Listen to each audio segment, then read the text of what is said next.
뉴스 속 경제 이슈는 더 쉽고 깊게, 최신 고용 동향은 더 빠르게 전해드리는 고용브리핑 365 시간입니다. 네, 이재동 기자 안녕하세요. 안녕하세요. 네, 오늘 어떤 이슈인가요? 네, 다음 달부터 주 52시간제가 50인 미만 사업장으로 확대가 됩니다. 지난 2018년부터 300인 이상 기업과 공공기관에서 먼저 시작된 주 52시간제인데 앞으로는 더 많은 이들이 혜택을 보게 된 겁니다. 하지만 이를 놓고 정부와 기업 간 신경전은 여전한데요. 이슈픽에서 첫 번째 이슈로 짚어보겠습니다. 네, 그동안 경제단체와 그리고 중소기업계에서는 좀 더 유예 기간을 달라 이렇게 요청했던 걸로 아는데요.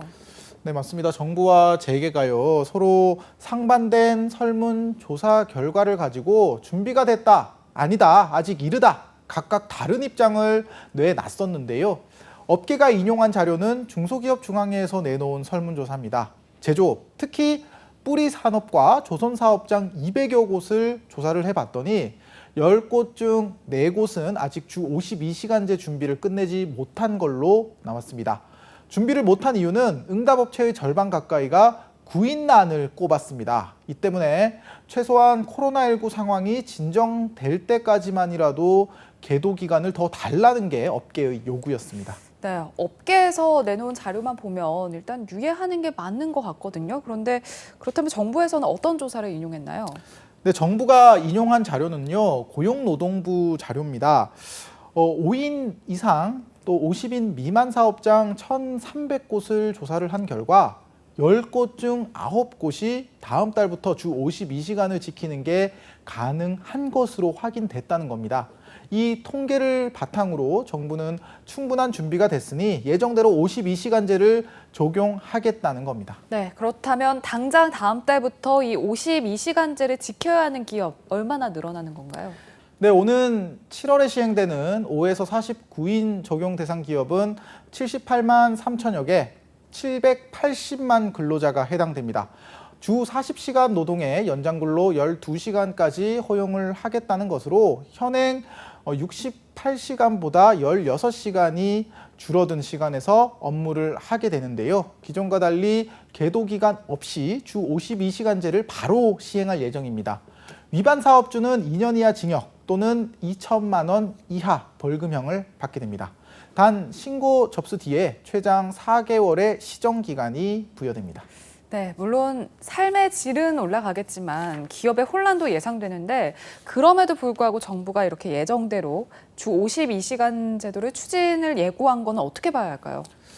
네, 사실 참 우리나라가 일 많이 하는 나라로 유명하죠. 그렇기 때문에 경제협력개발기구 평균보다 300시간 이상 길다고 하는데요. 이게 OECD 회원국 중에 최상위권이라고 합니다. 노동자 과로사 우려와 건강권에 대한 국민적 관심이 커지니까 정부는 3년 전부터 사업장 규모별로 주 52시간제를 순차적으로 시행해 온 겁니다. 네, 하지만 당장 이 중소업계는 어려움이 예상되는데 후폭풍이 크지는 않을까요?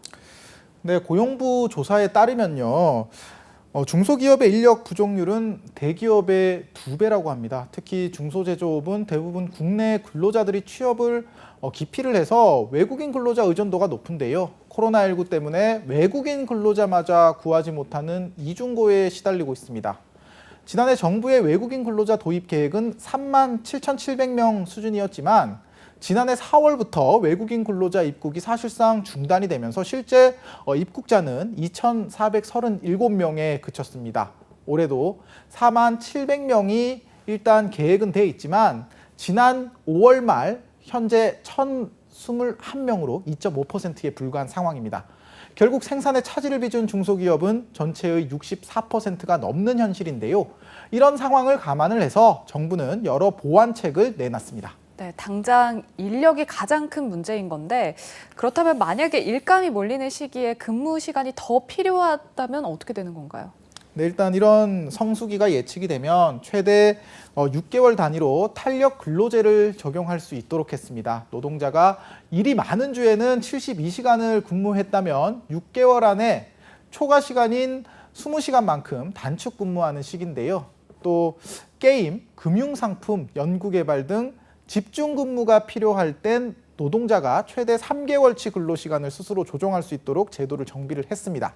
법정 근로시간만 지키면 밤샘, 격일 근무도 가능한 구조인 거죠. 이와 함께 고용부는 시설, 설비 고장 등 돌발 상황이 발생해 일이 몰리면 노동자 동의와 고용부 장관 인가를 받아서 한 주에 12시간까지 추가 연장이 가능하도록 했습니다. 네, 탄력적으로 근로 시간을 조정할 수 있는 탄력 근로제를 이제 적용하는 건데 정부의 이런 보완책의 업계 반응은 어떤가요? 이게 현장에 실제로 도움이 된다고 보고 있습니까?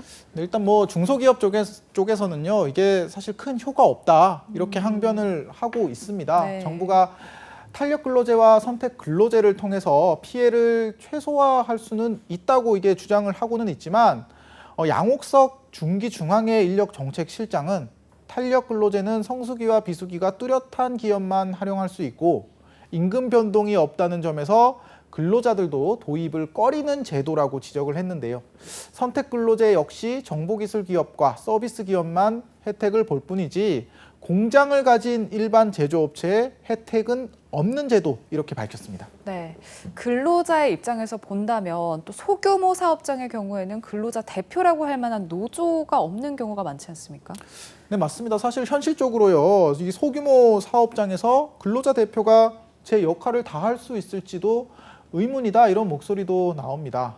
5에서 49인 사업장은 대부분 무노조 사업장인데다 현행법은 근로자 대표의 지위와 권한, 선출 방법 등에 관한 규정이 없기 때문입니다.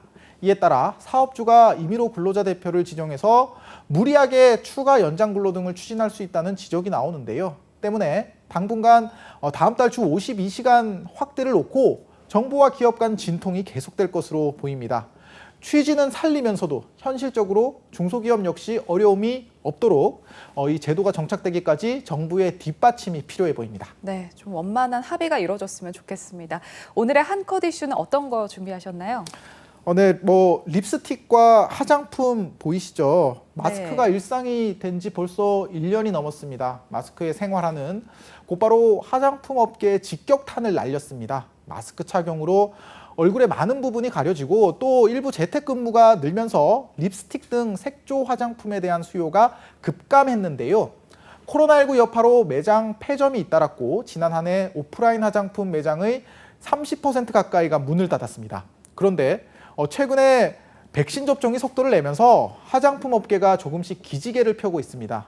CJ 올리브영에 따르면 이번 달 초 화장품의 매출은 석 달 전에 비해서 25% 증가했는데요.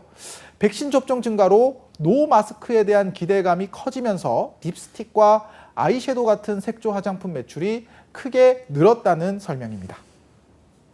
네, 노마스크 기대감과 함께 우리 경제의 활력도 돌아왔으면 좋겠다는 생각이 듭니다. 오늘도 이재동 기자와 함께했습니다. 고맙습니다. 감사합니다.